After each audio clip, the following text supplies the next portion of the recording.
Hello and welcome to another episode of Spectator TV. We are going to be talking today about the big expanding news that is coming out of the Middle East. This morning, Israel has launched special operations into Lebanon, possibly in preparation of a far more serious ground invasion of Lebanon. This is part and parcel of its recent attempts in recent days to degrade Hezbollah, and it has had quite a lot of success, it seems, at doing that. But everybody is thinking about what might happen next and looking towards Iran, as we often do whenever Israel is concerned. To discuss this fast developing and very complicated subject, I'm going to be joined by none other than John Mearsheimer, who is a leading light on international relations and a professor at the University of Chicago. John, thank you so much for coming on Spectator TV. I thought I'd start by asking, and I don't mean this to be antagonistic, and I'm sure you won't take it this way, but a few months ago, 4 months ago, I think it was, we talked about escalation dominance and Israel.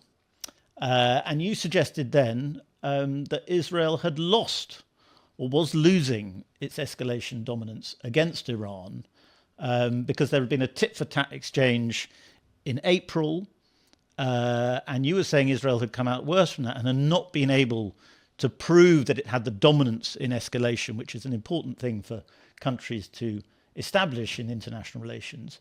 Do you think the last few days have proved you wrong? No, I don't. Because if you read the newspapers this morning, Hezbollah is once again firing rockets at northern Israel. If Israel had escalation dominance vis-a-vis Hezbollah, it would have been able to shut down Hezbollah's firing of missiles into northern Israel. There's no question that Israel can do more damage to Lebanon and to Hezbollah than vice versa. There's no question about that. But the fact is that the Israelis want to be able to use their air power to solve the problem that they face vis-a-vis Hezbollah. They want to stop Hezbollah from firing missiles into northern Israel forever and ever so that the 60,000 displaced people can move north. But they've been unable to do that. And of course, this is why the Israelis are now talking about a possible ground offensive into southern Lebanon to deal with the problem that way. But escalation dominance has to do with air power. And in the case of Hezbollah, it's quite clear that they don't have escalation dominance. But if Israel is about to launch a ground invasion into Lebanon and is able to neutralize Hezbollah's ability to attack it with missiles, that would rather prove that Israel has the whip hand over Hezbollah, certainly. Well, that's not escalation dominance, Freddie. Escalation dominance is all about using air power. Yes. Let's assume that Israel goes into southern Lebanon. To solve the problem, they basically have to either eliminate Hezbollah or they have to push Hezbollah so far north that it is in no position to attack Israel. Is it conceivable that Israel could defeat Hezbollah in southern Lebanon and push them far to the north? I think it's conceivable. Is it likely? I think the answer is no. I think they'll be going into a hornet's nest. And I think they have an army. The Israelis have an army that is worn out from what's happened in Gaza. It's just very important to understand here that they're not finished in Gaza. They didn't achieve their two principal goals in Gaza, or what their two principal declared goals are. Number one, to decisively defeat Hamas, which is alive and well. And number two, to rescue the hostages. They haven't gotten them back. So they're stuck in Gaza. And now you're talking about taking an army that's been at war for almost a year and sending it into a hornet's nest. Hezbollah will be lying in wait. And you want to remember also the Israelis clearly scored a stunning tactical victory by decapitating the leadership of Hezbollah. There's no question about that. But they'll replace those leaders. And more importantly, there are 40,000 fighters in the south who are armed to the teeth with all sorts of weaponry and who have dug trenches and have built all sorts of capabilities into the terrain, which is rugged terrain to begin with, that'll make it very difficult for Israel to prevail in that conflict. And then if you take it a step further, even if Israel does prevail, they're stuck in southern Lebanon, maybe even in central Lebanon as well. And they've been there, done that, and it didn't work out very well in 1982. And there's no reason to think it's going to work out well this time. And again, you want to remember that they still have their hands full in Gaza. So the Israelis are in a very tricky situation in terms of decisively defeating Hezbollah to the point where it can no longer launch missiles into northern Israel. I wanted to pick up on that point about decapitating the leadership. Obviously, killing Nasrallah was a big deal. But as you say, he can be replaced. All the leadership can and will be replaced very quickly. However, it is quite a major humiliation for Hezbollah, which attaches a lot of pride in its leadership and its ability to defeat Israel. And that pride will have to be avenged, will it not? Well, it is a humiliation for sure. And the key point, however, is that Hezbollah will stay in the fight. Israel is involved in a long-term fight here with Iran, Hamas, Hezbollah, and now the Houthis. And this so-called axis of resistance is not going away. And Israel and the United States, two countries that are basically joined at the hip, are not going away either. So this conflict is going to go on and on and on, and both sides are going to face ups and downs. But the idea that what happened with regard to Nasrallah now presents an opportunity for Israel to remake the Middle East and fundamentally change the nature of this conflict is, in my opinion, a pipe dream. It's just not going to happen. This conflict is going to go on and on. Well, as I said at the beginning, all eyes now turn to Iran again, as often happens. Iran doesn't yet have nuclear weapons, and in many ways, Hezbollah has been the closest thing it has to threaten Israel with to nuclear weapons. Now that Hezbollah could be degraded or possibly defeated by Israel, does this make Iran more likely to get nuclear weapons or more likely to push harder to get nuclear weapons? I think there's no question that given recent events, and we're not talking here just about what happened on Friday, we're also talking about what happened back in April when Israel and Iran got into a shooting match. And remember, Iran struck Israel and Israel struck Iran. Given these events over the course of this year, I think the incentives for Iran to get nuclear weapons from a strategic point of view have increased significantly. The problem the Iranians face is that their economy is in bad shape. They have centrifugal forces at play inside the country that have to be addressed. And the Iranians understand that if they do acquire nuclear weapons, although it may make strategic sense, what will happen is that the United States and a lot of other countries will go to great lengths to punish Iran economically. And that will cause all sorts of problems inside of Iran. So I think there is a strategic incentive to get nuclear weapons for sure, given events of the past year. But at the same time, I think there is an economic incentive not to do it. So you don't buy the argument that we've been hearing a lot in recent days that Netanyahu has pulled off, or maybe about to pull off, an extremely risky but very audacious move in the Middle East by exposing not just that Hezbollah is not as strong as people thought, but that Iran doesn't really have the ability to respond in the way a lot of people think it might do. I think there's no question that the events of the past week or so demonstrate that Iran cannot come to the rescue of Hezbollah in any meaningful way.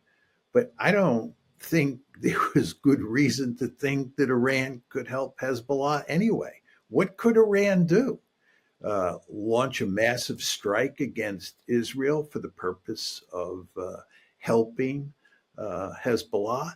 Even if they could do that, even if it made strategic sense for Iran to launch lots of missiles and drones at Israel, I don't see how that would really help Hezbollah. It would solve the Nasrallah problem.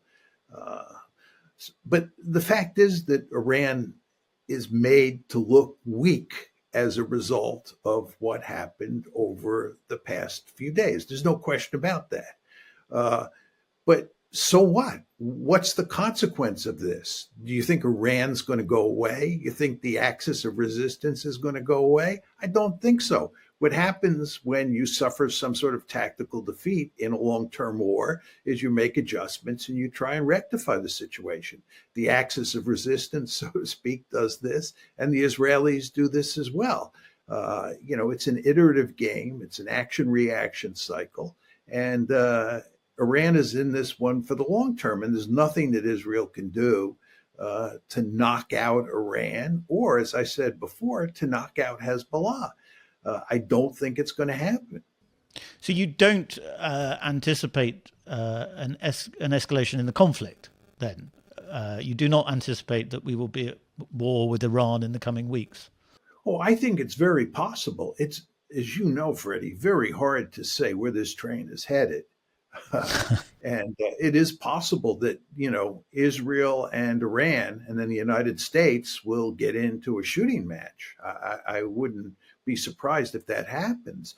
I mean, as I've argued for a long time, there's no question that the Israelis are trying to drag the Americans and the Iranians into a shooting war. And the Americans and the Iranians are not interested in getting involved in a shooting war. It's very clear that the last thing we, the Americans, want is a shooting war with Iran.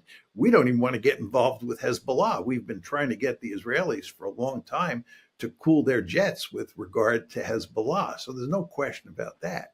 But the Israelis may be able to suck us in. The Israelis may do something to Iran that necessitates an Iranian response, and that brings the Americans in. Who knows for sure?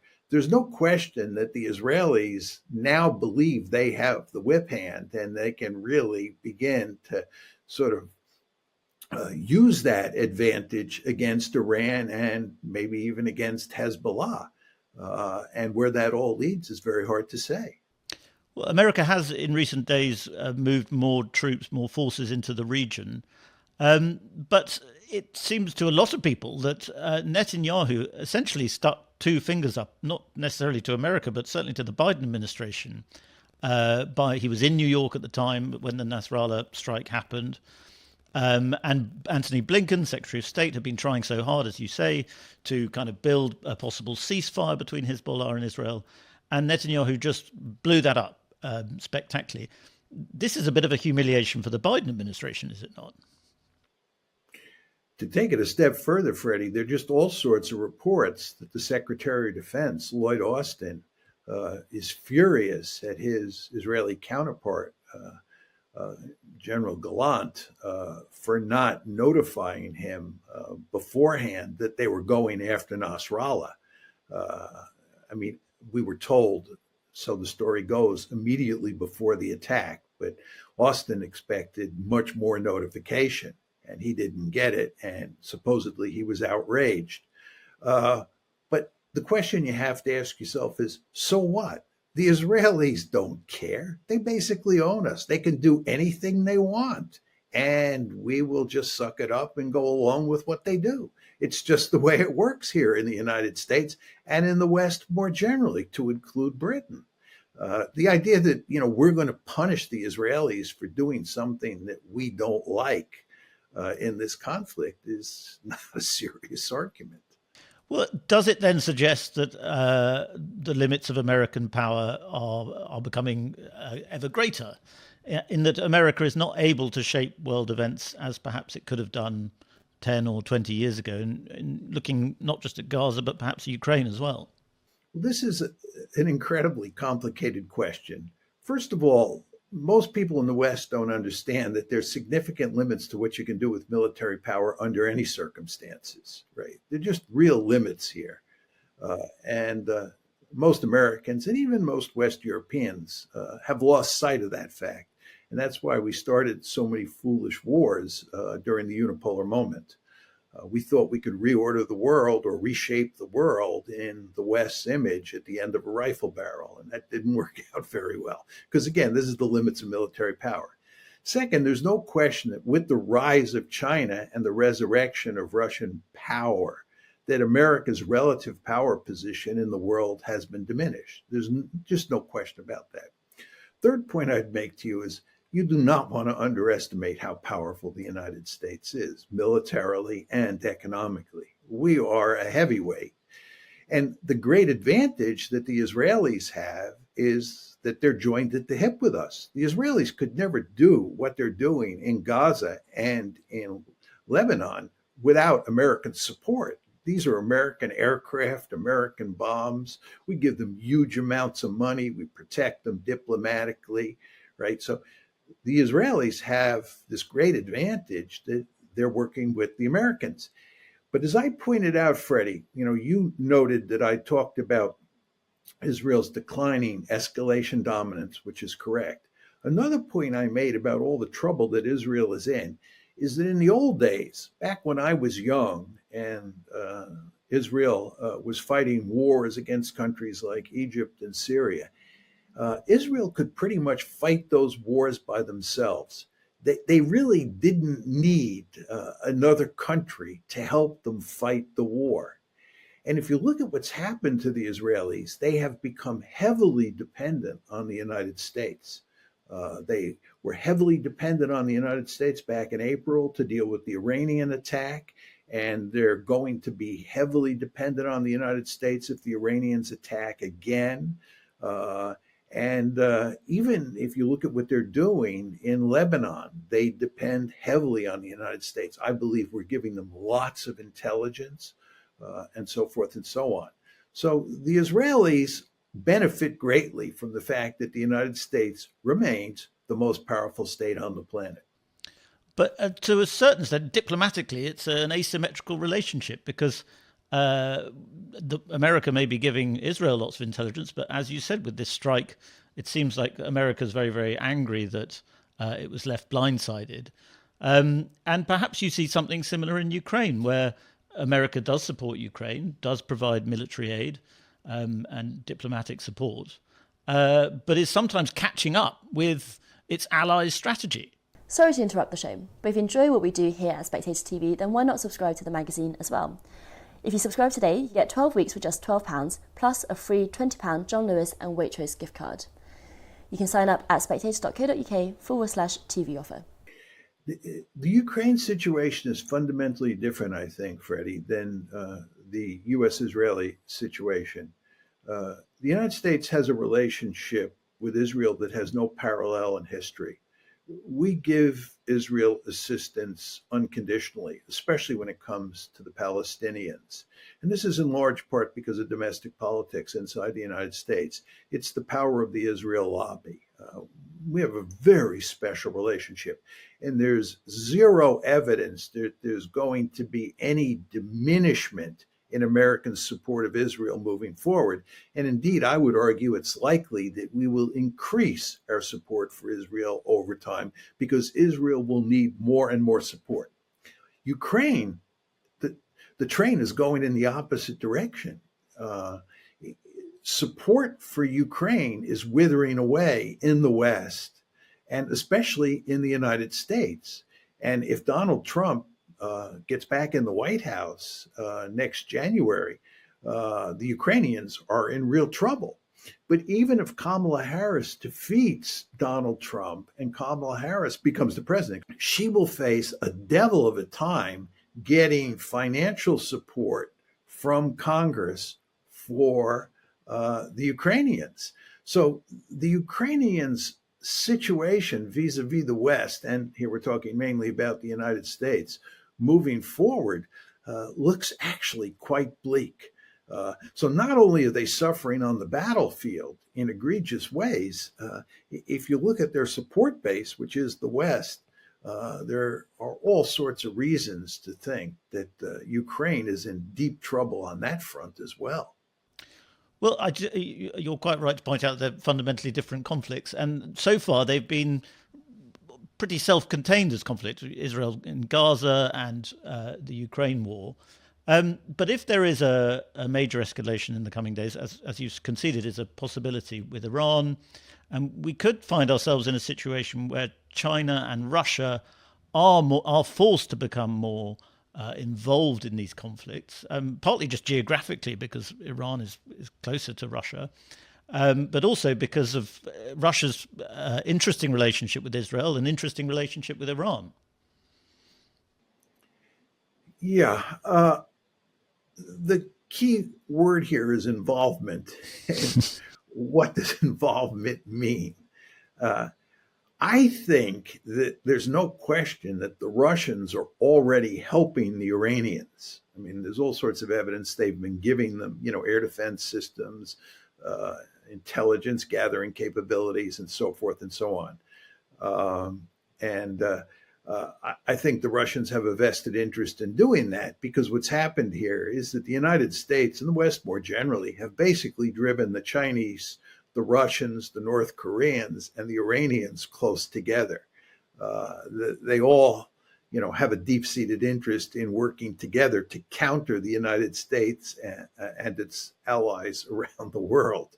And appropriately, the Russians are supporting the Iranians. But the really interesting question, which is what I think you're getting at, is whether or not the Russians are likely to get dragged into a fight that involves Iran on one side and the United States and Israel on the other. I find that hard to imagine, and in large part because the Russians have their hands full in Ukraine. If you're playing Russia's hand, the last thing you want to do is, incur a significant military commitment to fight in Iran against the United States and Israel, two formidable adversaries at this point in time. So I think there's no question the Russians will support the Iranians by giving them military equipment, maybe helping them diplomatically, and maybe even giving them some economic assistance. But I don't think they're going to join the fight. And I certainly don't think the Chinese will join the fight. I don't think they have the power projection capability. And I think it's really the last thing they want to do. So if we see the world as the gang of four, as some people are now calling them, which would be Russia, China, Iran, and North Korea, they have a shared interest in defeating Western interests, but they probably don't want to get dragged into a conflict with Israel and the United States right now. And in fact, that's what Israel is banking on. That's true. But the question you have to ask yourself, Freddie, is what can the Israelis do to take advantage of that situation? Let's say Israel has its gun sights on Ukraine. On Iran. We all agree. But what are they going to do? They're going to attack Iran? What targets are they going to hit? What are going to be the consequences of attacking Iran? They're not going to knock Iran out. Can't deliver a decisive blow against Iran. Iran is not going away, and Iran is going to continue to be an adversary of Israel, and Israel is going to continue to be an adversary of Iran. And Iran is going to continue to find clever ways to support the axis of resistance. So, in my opinion, there's no clever strategy that Netanyahu can employ to effectively hurt Iran. I mean, am I missing something here? Well, I suppose the obvious thing would be to bait America into the conflict. If Iran attacks Israel in a way that triggers an American response that drags America, because America does have the power to change Iran fundamentally. Do we? What would we do? I mean, we go in there and we drop lots of bombs, do lots of damage. But what would be the consequences? These kind of bombing campaigns never have the the strategic effects that they're designed to have. I mean, the United States during the Vietnam War bombed and bombed and bombed. And what effect did it have? There are just real limits to what you can do with what I would call punishment campaigns. And the Israelis have found this out themselves. I mean, are we going to turn Iran into one giant pile of rubble? I don't think so. And also, to get back to your question on the nuclear issue, I think if the United States were to attack Iran in a serious way, and Israel were to do the same, that the Iranians would then get nuclear weapons. My point about the economic constraints, I think, would be overridden in those circumstances. And if you're an Israeli, you have to ask yourself, is that in your interest? I think the Israelis have made it clear for a long time now, and we have certainly made it clear as well, that we do not want Iran to have nuclear weapons. Okay, if you don't want Iran to have nuclear weapons, then probably the smart thing to do is not attack it with a major conventional air offensive.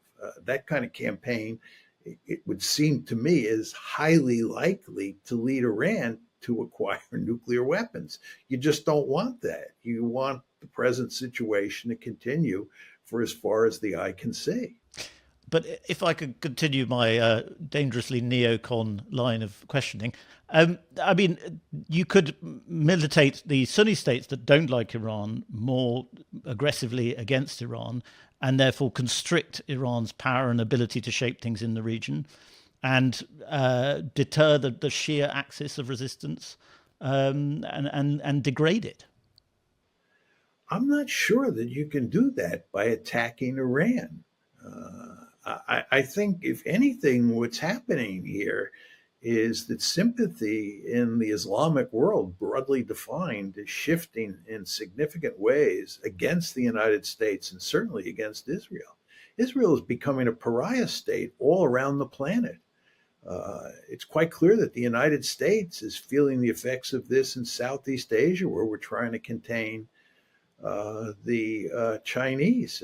It's quite clear that, Islamic countries like Indonesia and Malaysia are not happy with the United States at all, and that this is causing us diplomatic problems.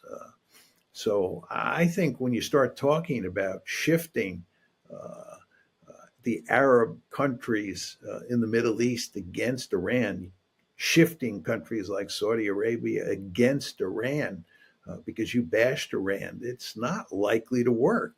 As I said before, it's also likely to lead Iran to get nuclear weapons. And as you well know, Saudi Arabia has said that if Iran gets nuclear weapons, they're getting nuclear weapons. And if Saudi Arabia gets nuclear weapons, will Egypt, Iraq, and Turkey be far behind? I wouldn't bet a lot of money on that. And again, this is one of the principal reasons we, the United States, and the Israelis as well, don't want Iran to get nuclear weapons. The Israelis will tell you, of course, there's a simple way to deal with this, which is that if Iran goes down the nuclear road, we just destroy all their nuclear facilities. But almost everybody I know who has studied this issue says that you may be able to do that in large part in the short term, but in the long term, you will not be able to prevent them from acquiring nuclear weapons.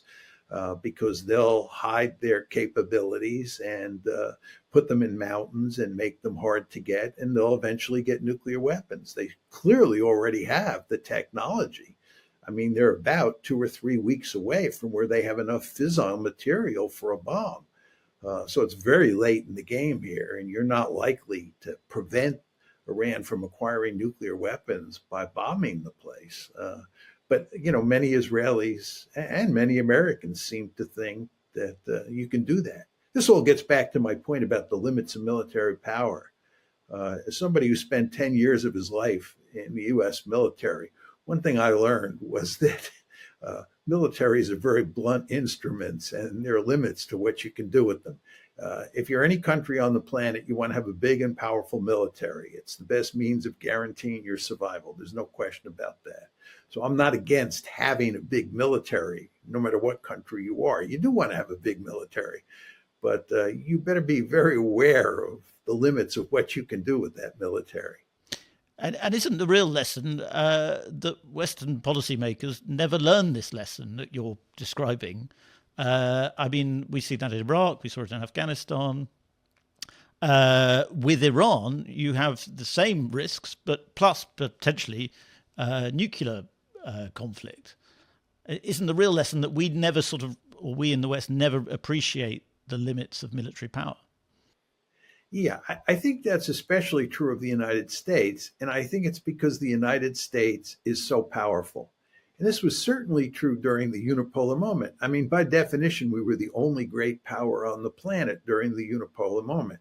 And if you look at the geographical location of the United States, we have weak neighbors on our borders, weak neighbors in the Western Hemisphere. We have two giant oceans on our east and west, to our east and to our west. And we're free to do foolish things because we don't pay a significant price.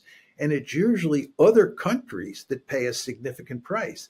It's very interesting, but if you look at what's happened as a consequence of the Ukraine war, the United States' economy has hardly been hurt at all. In fact, one could argue that it's benefited from the Ukraine war. It's the Europeans, our allies, who have suffered economically from that war. And of course, the Ukrainians as well have suffered enormously.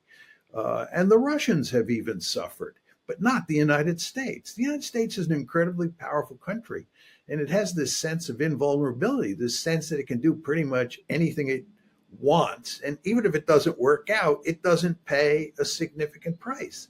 And I think this is what allows us the luxury of doing foolish things with our military. And with regard to the Israelis, their great advantage, or one might argue disadvantage, is that they can do foolish things because the Americans will always back them up. If the Israelis were really on their own, I would believe they would be a lot smarter from a strategic point of view, because they would have to be.